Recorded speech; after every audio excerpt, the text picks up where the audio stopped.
오늘은 욥기 23장입니다. 23장은 엘리바스의 세 번째 충고에 대한 욥의 항변입니다.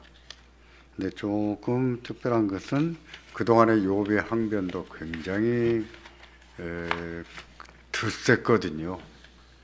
근데 공격적인 항변이라기보다는 조금 자기 말, 혼잣말 하는 것처럼.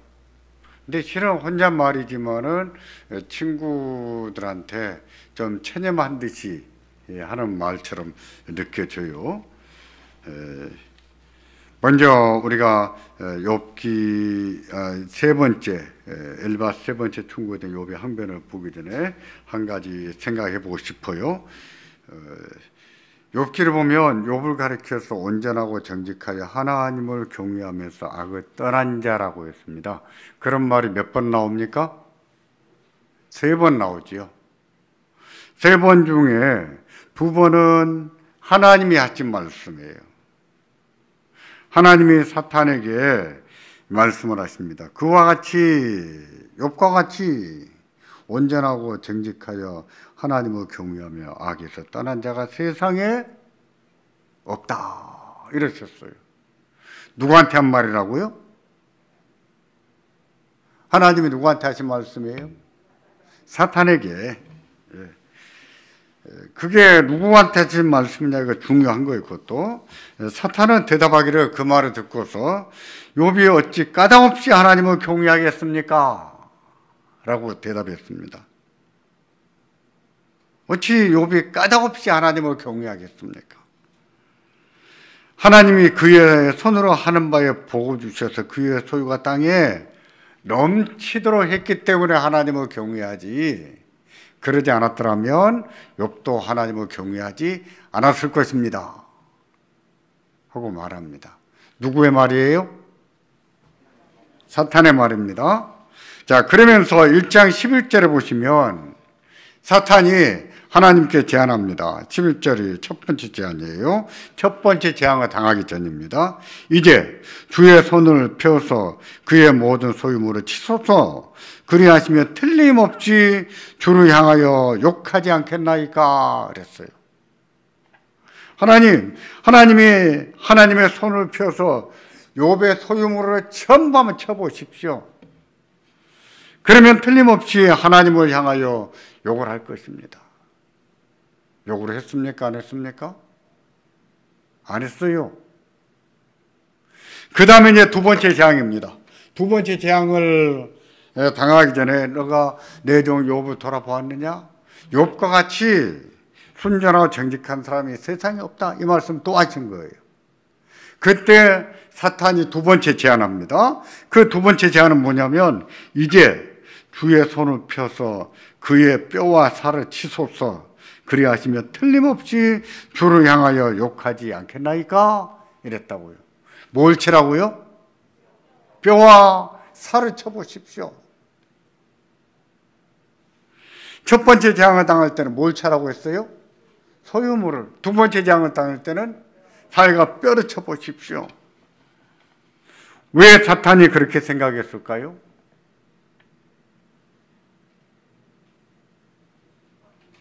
왜 하나님 앞에 까닭없이 하나님을 경외하겠습니까? 하나님의 소유물 한번 쳐보세요. 틀림없이 하나님을 욕할 겁니다. 두 번째 재앙을 당할 때는 그의 뼈와 살을 쳐보십시오. 틀림없이 욕할 겁니다. 왜 그렇게 말했을까요? 인간이 그러기 때문에, 그런 인간이 많기 때문이죠. 하나님을 믿는다고 하면서 이렇게 소유물에 하는 일이 안 돼버리고 망해버리고 그러면 하나님을 떠나는 경우가 있죠. 또 하나님을 잘 믿어왔는데 이렇게 몸에 이렇게 재앙을 당해버리면 또 하나님을 떠나는 경우가 있죠.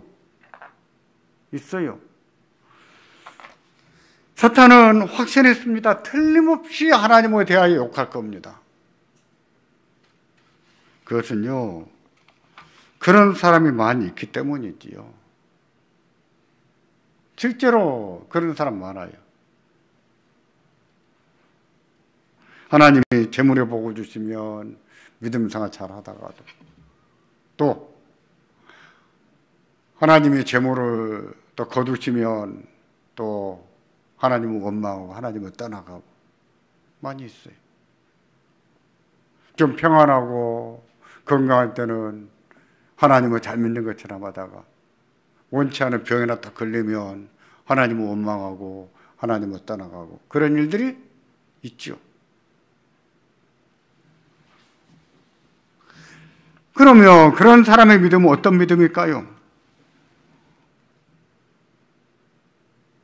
어떤 믿음입니까?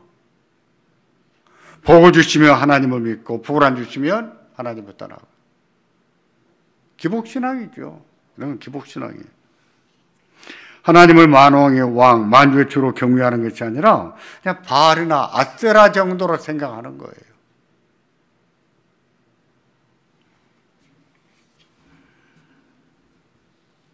그들이 하나님을 섬기는 주된 목적은 무엇입니까? 세속적인 축복이지요. 사업이나 좀 잘 됐으면, 돈이나 많이 벌었으면, 부자가 됐으면. 그것 자체가 나쁘다는 것이 아니에요. 그게 목적이고 하나님을 믿는 목적이 그것이기 때문이에요. 때문에 하나님이 재물을 거두신다면 하나님을 떠나버리고 그런 것이죠. 문제는 말이에요. 어떤 사람의 문제가 아니라 문제는 우리예요. 우리는 어떨까요? 우리는 어떤 믿음을 가질까요? 우리도 사탄이 생각하는 그런 사람일까요? 아닐까요? 아, 이럴 때는 아닙니다! 이렇게 해야죠. 우리는 마귀가 생각하는 그런 사람이 아니에요. 그래야죠. 한번 하실까요? 우리는 마귀가 생각하는 그런 사람이 아니에요. 하나님이 재물을 주셨다가 거둔다고 해서 하나님을 욕하고 떠나는 사람이 아니에요. 맞아요.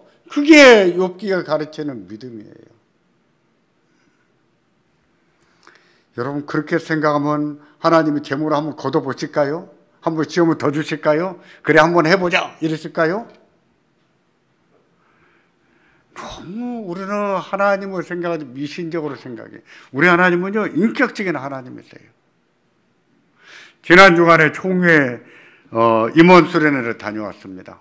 현재 총회장 있고 부총회장은 둘이에요. 목사 부총회장, 장로 부총회장 있는데 장로 부총회장 장로님이 참 고생을 많이 했습니다. 그리고 정말 헌신 많이 하고 저도 5월 마지막 주에 우리 교회 한번 초청하고 싶어요.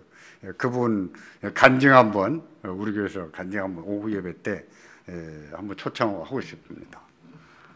아 정말 그분이 그런 얘기를 해요. 자기는 너무 힘들 때 욥기가 읽고 싶었는데 너무 무서워서 욥기를 못 읽었다 그러더라고요. 너무 무서워서 욥기를 읽을 엄두가 안 나서 안 읽었습니다. 이런 얘기 하더라고요. 이제는 한번 읽어봐야겠습니다. 이렇게 얘기를 해요. 우리 하나님은요, 인격적인 하나님이세요. 미신적인 하나님이 아니세요. 우리가 자꾸 새겨들어야 됩니다. 우리는 무속적인 신앙, 토템 신앙, 이런 신앙들을 가지고 하나님을 대하게 되는데, 아니, 우리 하나님은 어떤 분이시라고요? 인격적인 하나님이세요. 인격적인 하나님.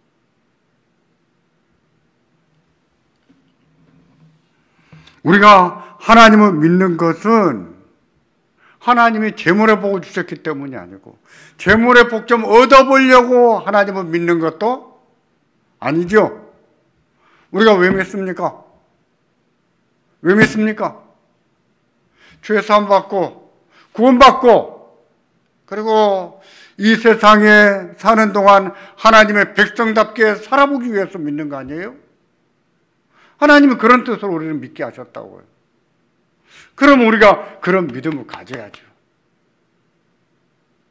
맞아요. 그렇게 사는 동안에 하나님이 우리의 심사를 평안하게 하시고 재물의 복도 좀 주시고 그러면 참 좋겠어요.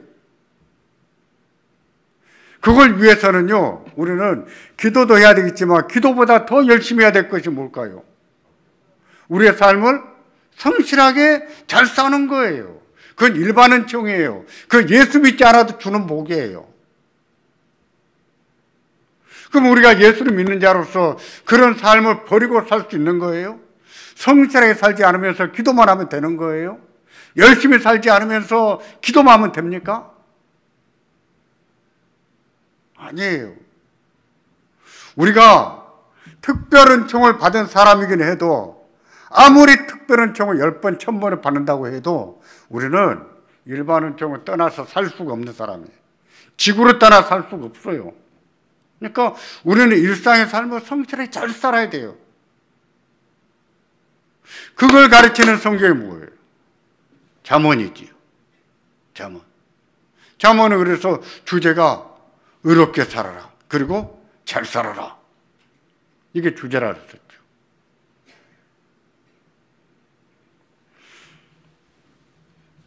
우리가 죄사함을 받고 구원을 받고 하나님 백성으로 사는 것, 이것이 우리가 예수를 믿는 목적입니다.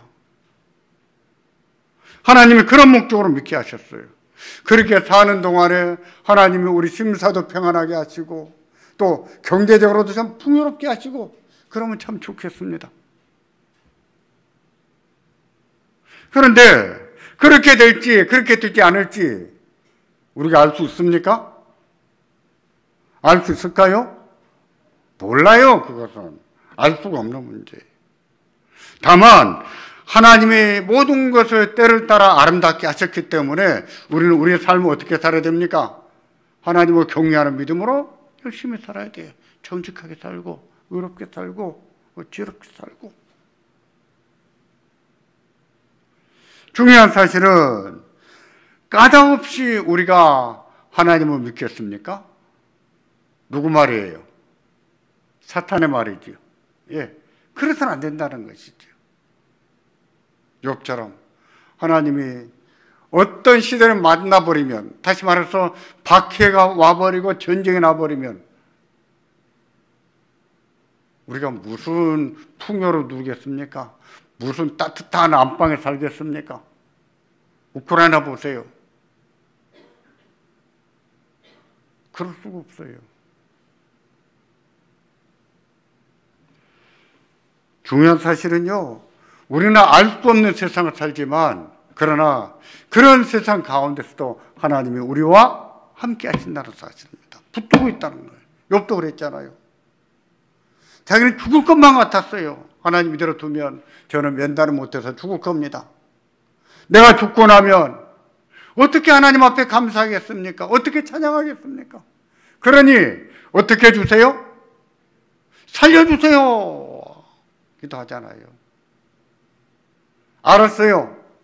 이렇게 힘들어도 하나님이 죽지 못하도록 붙들고 있는 것도 알았어요. 아, 하나님이 나를 붙들고 있구나. 알았습니다. 우리가 욥기를 그냥 배우는 것이 아니라 욥기를 배움으로 욥과 같은 믿음을 가질 수 있기를 바랍니다. 23장 2절부터 7절까지는 하나님의 응답을 사모합니다.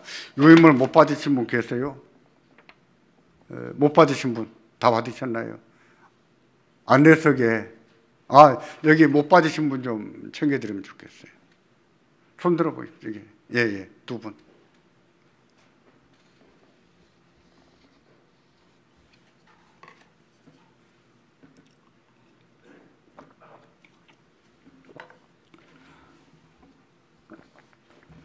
욥기 23장은 엘리바스의 세 번째 충고된 욥의 항변입니다.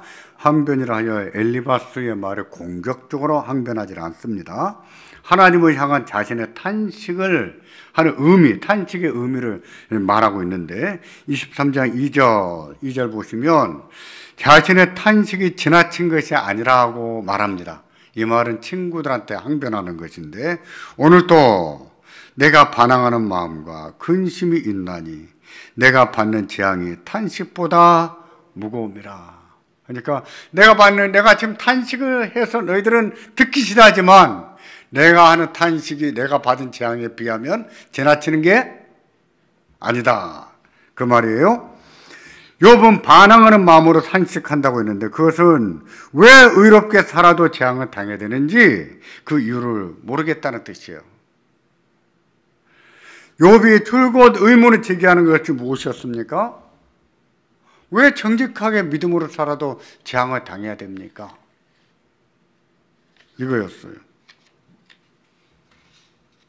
근심이 있다고 했는데 근심이라고 하는 것은 재앙의 무거움 때문에 한 말이었습니다. 자신의 탄식이 지나친 것 같아도 재앙에 비하면 지나치지 않다고 했는데 욥은 그 재앙으로 죽을 만큼 힘들었어요. 이대로 조금만 더 지나가면 죽을 수 있다고 생각이 되었습니다. 죽기 전에 살려달라고 했었죠. 바로 그 무거움, 재앙의 무거움, 그것 때문에 근심한다 이렇게 표현했어요. 그만큼 욥의 재앙이 심에 겨웠던 것이죠. 심에 겹지요.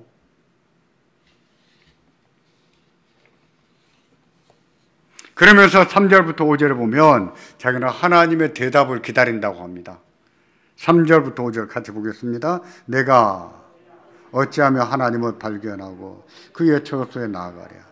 어찌하면 그 앞에서 내가 호소하며 변론한 말을 내 입에 채우고 내게 대답하시는 말씀은 내가 알며 내게 이르시는 것을 내가 깨달으랴 했습니다. 이 말은 어떻게 해야 하나님을 뵐 수 있겠느냐 하는 뜻으로 한 말입니다. 하나님께 나아가는 법을 모른다는 뜻이 아니라 자신의 의문에 대해서 하나님의 대답을 듣고 싶다는 뜻이에요. 듣고 싶다. 왜 정직하게 의롭게 살아도 재앙을 당해야 되는지 하나님의 대답을 한번 들어보고 싶다.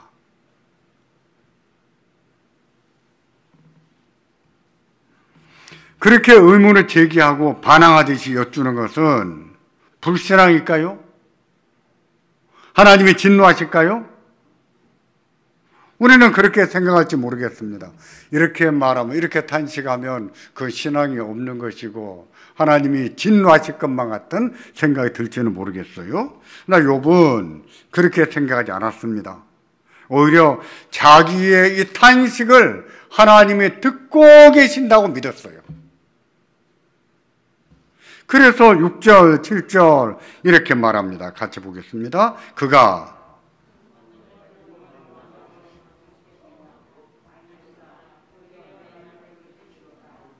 거기서는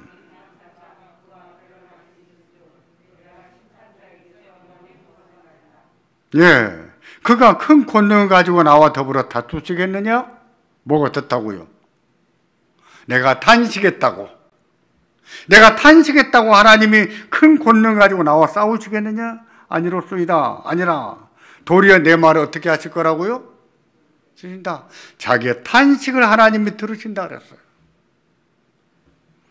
거기서는 하나님 앞에서는 정직한 자가 하나님과 변론할 수 있다 그랬습니다. 이렇게 말하는 자체가 무엇입니까? 하나님을 인격적인 분으로 여기시는 거죠. 거기서는 정직한 자가 변론할 수 있은지 내가 심판자에게서 영원히 벗어날 것이다 라고 말합니다. 지금은 답답해요. 하나님이 대답을 안 하시니까. 근데 내가 하나님 앞에서 영원히 벗어날 것이다. 이런 문제가 풀려질 것이라는 것이죠. 보십시오. 욥의 말대로 반항하는 마음으로 탄식하고 의문을 제기했지만 그렇다고 해서 하나님이 자기와 싸울 것으로 생각하지 않았습니다. 진노하실 것으로 생각하지 않았습니다. 오히려 우리 하나님 앞에서는 정직한 자가 떳떳하게 말씀드릴 수가 있고 하나님은 그 말을 들으신 다음에 네가 옳다. 너는 죄가 없다. 이렇게 말씀하실 수가 있다는 거예요. 그러면 욥기 결론으로 가봅시다. 욥기 결론으로 가보니까 친구들의 말과 욥의 말 중에 하나님이 누가 틀렸다고 했습니까? 친구들의 말이 틀렸다고 그랬어요. 그렇다고 해서 욥이 다 잘했다고 했습니까? 그런가요? 아니죠. 아니기 때문에 하나님의 질문이 나오잖아요. 욥아, 네가 하나님이냐? 이러셨잖아요. 욥은 내가 무지한 말을 했습니다. 이렇게 하면서 하나님 앞에 자기의 잘못을 시인했다고요. 결국 하나님이 말씀하심으로 욥은요, 그 답답한 마음이 다 풀어졌어요.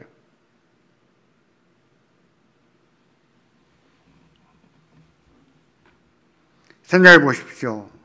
나는 마음에 의문이 잔뜩 있는데, 의문이 잔뜩 있는데 도무지 믿어지지가 않고 이거 도대체 왜 그러는 거야?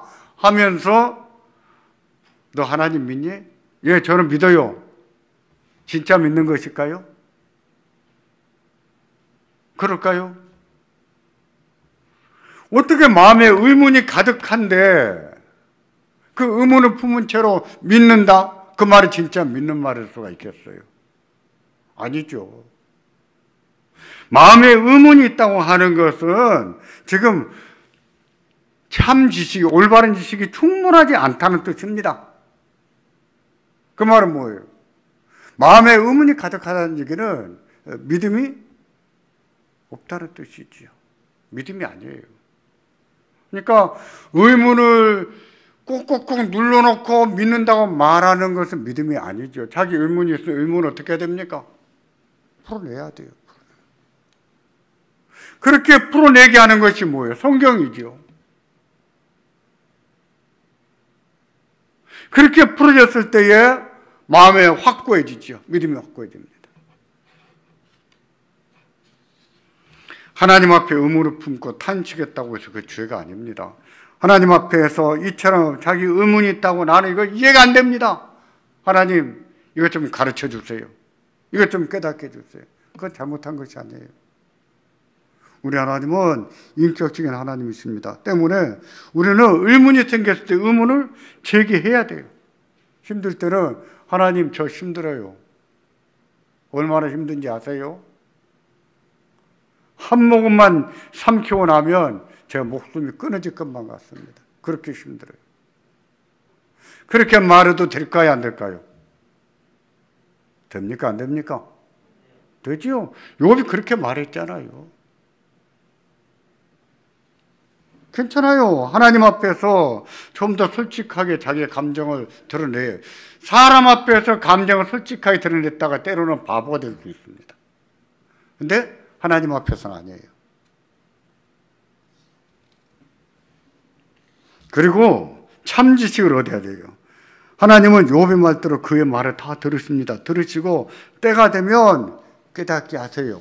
욥에게도 결국 나타나셔서 대답하지 않으셨습니까? 맞아요. 그래서 욥의 의문이 다 풀렸습니다.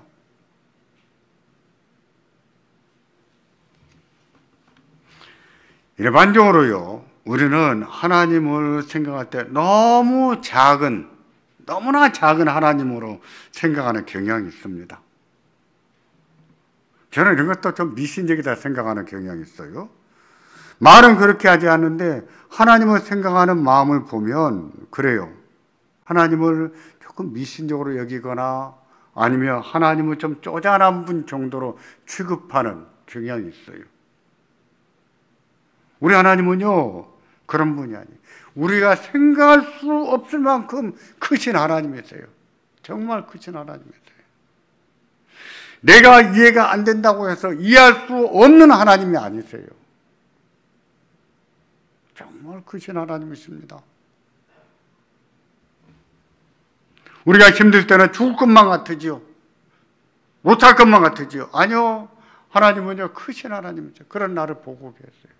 지키고 계시고. 힘들지만 그런 날에는 인내해야 됩니다. 기도하고 인내하고 기도하고 힘내고 말씀을 보면서 또 힘내고 그러면서 자기에게 주어진 삶을 최선을 다하고 열심히 해야 돼요. 그렇게 하다 보면 또 하나님이 한 때를 주십니다. 때를 따라 아름답게 하셨다고 하신 하나님이 또 아름다운 날도 주시는 거예요.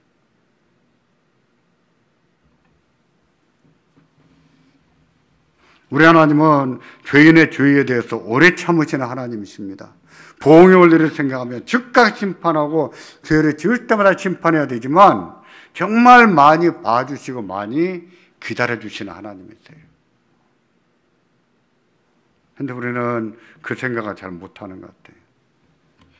우리가 반항하듯이 탄식하고 의문을 제기하면 그 말을 들으세요. 들으시고 하나하나 깨닫게 하실 때가 있습니다. 있어요.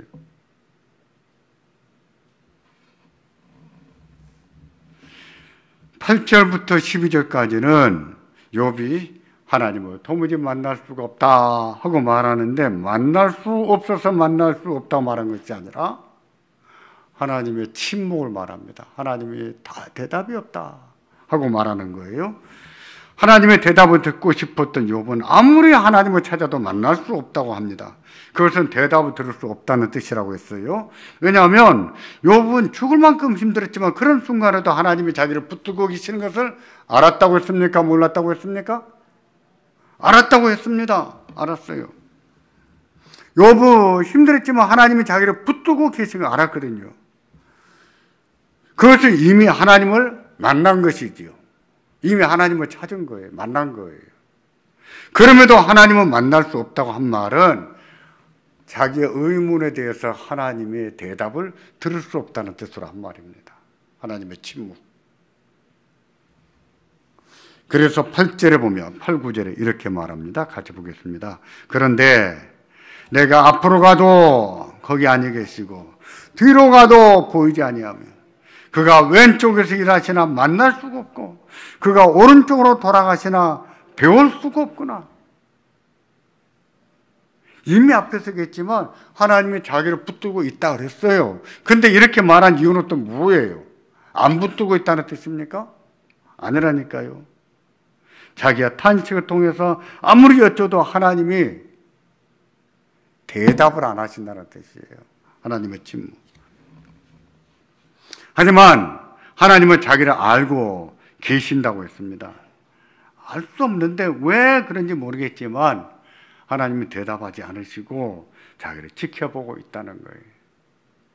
그래서 그 다음에 그 유명한 말합니다. 그 유명한 말이 23장 10절이에요.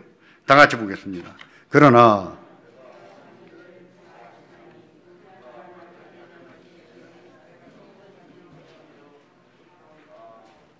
그렇죠. 잘 아시는 구절이죠. 예, 지금 이 말씀이 이런 맥락에서 하는 거예요. 내가 이리 가도 안 보이고 저리 가도 없고 옆에서 일하시나 거기 가도 없고 오른쪽으로 돌아가시나 배울 수가 없구나. 그러나 내가 가는 길을 그가 아시나니 그가 나를 단련하시는 후에는 내가 어떻게 된다고요? 순금같이 되어 나올 것이다 그랬습니다.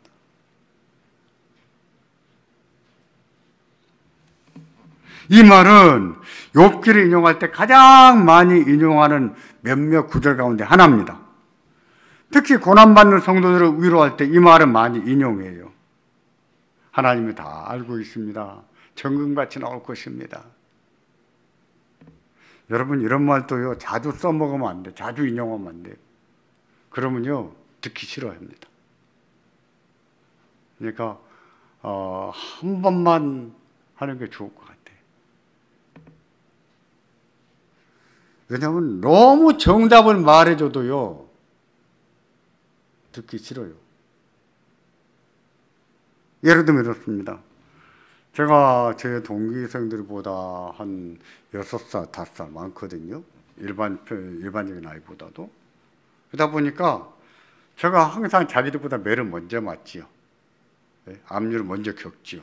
그러니까 무슨 일을 겪으면 저한테 물으러 옵니다. 올라와서 뭐 이런 얘기 저런 얘기 해요. 하면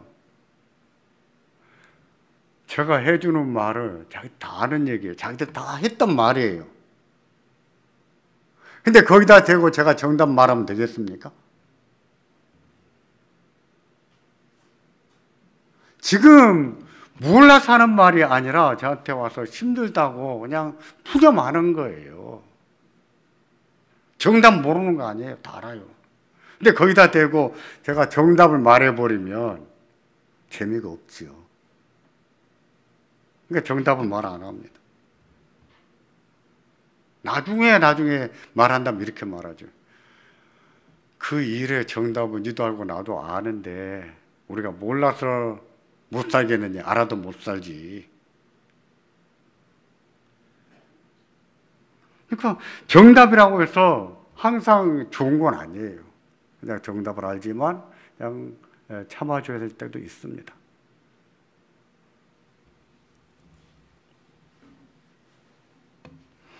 이 말씀이 그 중에 하나입니다. 그가 내 가는 길을 아시나니 나를 단련하신 후에는 정금같이 나올 수 있을 것이다. 근데 이 말이 앞뒤 문맥 속에서는요 조금 어려운 말이에요. 문맥적으로는 조금 잘 안 어울립니다. 근데 워낙 유명한 구절이니까 제가 이 구절을 그냥 어떻게 달리 의미를 더 어떻게 설명하지 않으려고 합니다. 워낙 유명하니까. 욥이 한 말은 이거지요. 지금은 이렇게 재앙으로 고생하고 있지만 하나님은 나를 지금 뭐 하고 있다? 연단하고 계신다. 그리고 나중에는 정금같이 나오게 하실 것이다. 그렇게 말했어요. 하나님은요 우리에게 속히 응답하실 때가 있습니다. 어떤 때는 내가 기도해야 되겠다 생각만 했을 뿐인데 부르짖기 전에 응답하시는 경우도 있어요. 기도도 안 했는데 벌써 응답이 떨어지는 경우도 있어요. 근데 어떤 경우는 응답이 빨리 떨어지지 않습니다. 침묵할 때가 있죠. 저는 그런 경우가 자주 있다고 생각합니다. 그러나 하나님은 우리의 사정과 형편을 지켜보고 계십니다. 잘 알고 붙들고 계세요. 오히려 고난과 역경을 통해서 잘하기도 하세요. 실제로 우리는 고난이 필요하거든요. 고난이 없으면 제대로 잘하지가 않습니다. 사람도 고난을 겪어봐야 사람이 되지요. 믿음도 그래요. 믿음도.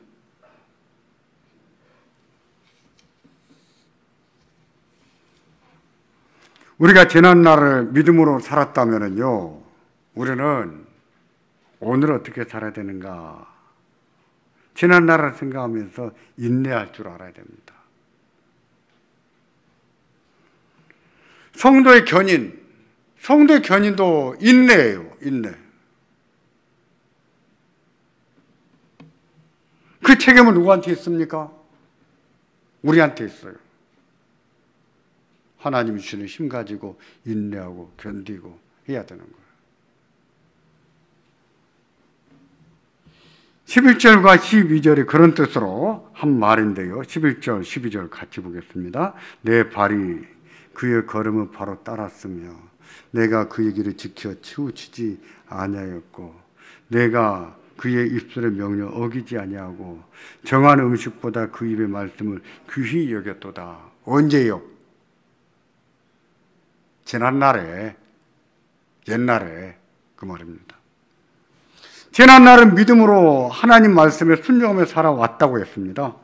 하나님 말씀은 맛있는 음식보다 더 좋다고 했어요. 그러므로 지금 하나님께서 침묵으로 일관하시지만 그래도 하나님은 나를 잘 알고 계신다 그랬습니다. 그리고 정금같이 나오게 하실 것이다 그랬어요. 그럴까요? 안 그럴까요? 그렇습니다. 그러니까 우리도 원치 않은 고난을 겪을 때 하나님이 나를 잘 알고 계시고 지켜보고 계신다는 사실을 생각해야 되겠죠. 그리고 인내해야 되겠죠. 인내해야 됩니다. 13절과 17절은 욥이 하나님이 두렵다 그랬어요. 13절부터 17절까지 두려워 떤다고 했습니다. 욥이 친구들에게 항변하고 하나님 앞에서 반항하듯이 탄식을 했잖아요. 친구들 듣기에 욥의 탄식은요, 믿음이 없는 사람의 말처럼 들렸습니다.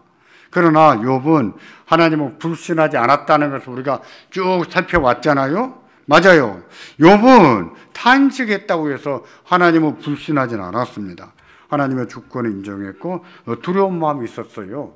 그래서 하나님 이번에 한 번만 더 말하게 해주십시오.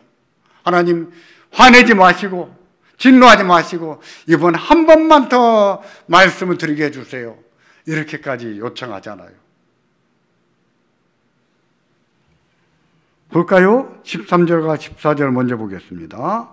하나님이 작정하신 일은 반드시 이루어진다고 합니다. 그는 뜻이 일정하시니 누가 능히 돌이키랴. 그의 마음에 하고자 하시는 것이면 그것을 행하시나니 그런즉 내게 작정하신 것을 이루실 것이라. 이런 일이 그에게 많이 있느니라. 그렇습니까? 그렇습니까? 그렇죠? 예, 하나님의 작정하신 일은 반드시 이루십니다. 그러니까 이것은 바꿀 수가 없어요. 우리가 어떻게 바꿔놓을 수가 없어요. 전도서에 보면 이렇게 말하잖아요. 의롭다고 살아서 다 사랑받는 것이 아니며, 그렇죠? 의롭게 살았다고 해서 다 사랑받습니까? 아니에요.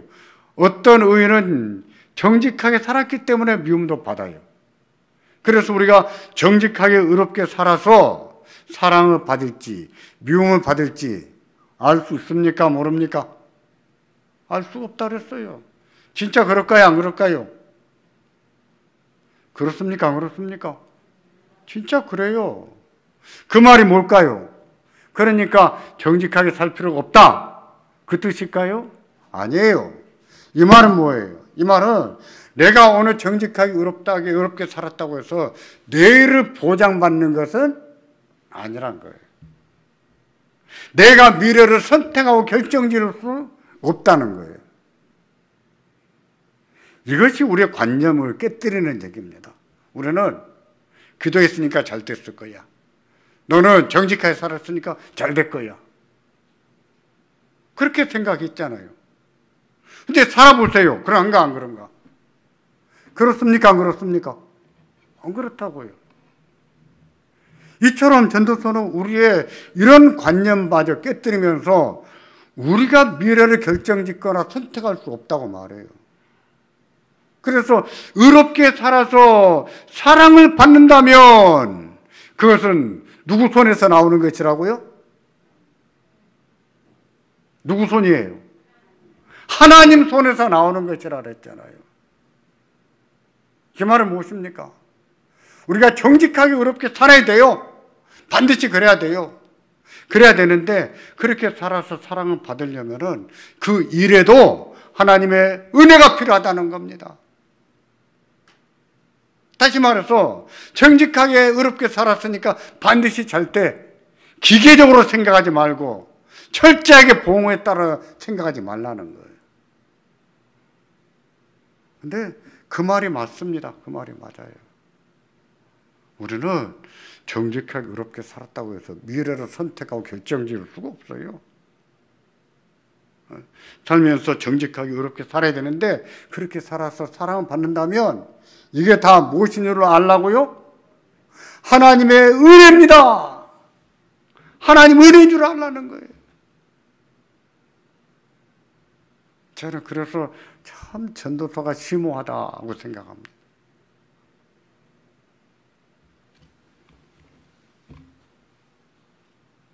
한번 전도서 설교집 한번 사서 보십시오. 그 사보기가 조금 힘드시면 아니면 다시 그 욥기 유튜브 들어가서 전도서를 한번 들어보십시오. 다 거기 있는 얘기예요. 하나님은요, 하나님이 작정하신 것을 반드시 이루십니다. 하나님은 불변의 하나님이시고 말씀하신 것은 일정하게 이루어나가십니다. 그러기에 우리는 더 신뢰할 수 있어요. 욥의 경우는 그래서 또 두렵다고 했습니다. 재앙과 아픔 때문에 두려운 게 아니라 하나님이 그런 분이시기 때문에 하나님이 이 재앙을 끝내셔야 끝나는 것을 알기 때문에 두렵다 그런 것이죠.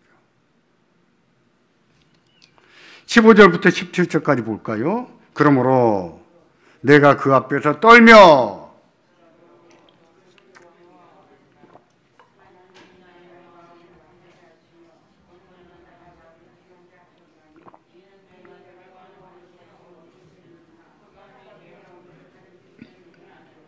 예, 욥이 하나님 앞에서 두려워 떤다 그랬습니다. 그렇다고 해서 자기가 당하고 있는 재앙 때문에 두려워 떠는 것이 아니라 그랬어요. 힘들어요, 그것도. 힘든데 그것 때문에 두려워 떠는 게 아니라 그랬습니다. 뭐 때문에 두려워 떱니까? 욥이 하나님을 두려워했던 것은요, 하나님의 주권과 하나님의 뜻이라며 하나님이 일정하게 이뤄나가시는 하나님이시기 때문이에요. 자기의 재앙이 언제 끝날지 모릅니다. 하나님이 끝내야 끝나시는 거예요.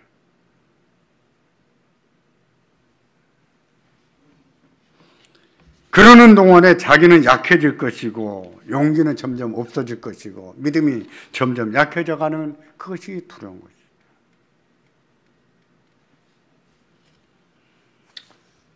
저는 저희 어머니를 보면서 이런 생각이 들었습니다.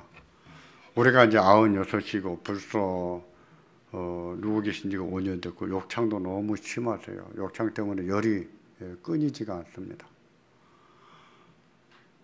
제 걱정은 뭐냐면 저희 어머니는 빨리 하나님 저 좀 데려가 주세요. 데려가 주시는데 하나님 빨리 데려가지를 않으시네요. 저도 하나님 평안히 하나님 나라 들어가게 해주세요 라고 기도하는데 빨리 평안하게 들어가시지 않으시네요. 그러면서 걱정하는 것이 우리 어머니가 믿음이 약해질까 봐 무서워요. 그럴 수 있거든요. 자기는 너무 힘들고 또 빨리 좀 데려가 주시라고 하는데 안 데려가 주시고 그러니까 믿음이 없어질까 봐 두려워. 지난번 찾아뵀을 때 뭐라고 한마디 하셨는데 저 가슴이 덜컥했습니다. 어머니 말씀 한 말씀이 완전히 믿음이 없는 말 같이 들렸기 때문에 그게 무서워요. 욥은 자기의 흑암 때문에 어두움 때문에 두려운 것이 아니라 자기가 약해지고 하나님이 두렵게 하기 때문에 그게 무섭다 그래서 그럴 수 있어요.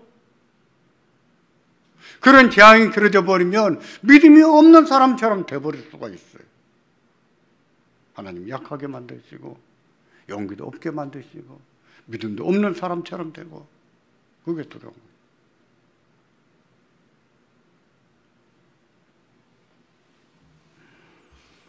욥은 그동안에 많은 말로 탄식하고 의문을 제기했습니다.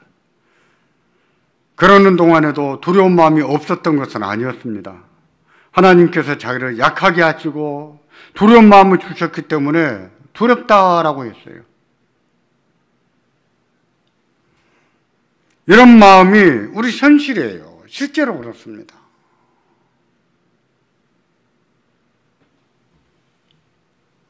그런데 그렇게 하나님 앞에 고백할 수 있는 것, 그렇게 고백할 수 있는 것은요, 신뢰입니다. 신뢰. 그래서 여호와를 경외한다. 경외라고 하는 말은 본래는 무섭다는 뜻이에요. 두렵다는 뜻이에요. 근데 앞에 하나님이 붙으면 하나님을 붙여서 하나님을 경외하라, 여호와를 경외하라 하는 말이 붙으면은 그거는 신뢰하다는 뜻이 되어버립니다. 신뢰하다. 그래서 우리도 여호와를 경외하는 것이 지식의 근본이다. 이렇게 말하지만은 실제 의미상으로 통하는 것은 여호와를 신뢰하는 것, 신뢰. 저는 그래서 욥이 이처럼 여호와께서 나를 약하게 하시고 여호와께서 나를 두렵게 하신다. 이런 말이 그 밑바탕에는 하나님을 경외하는 마음에서 나오는 것이다 라고 생각합니다.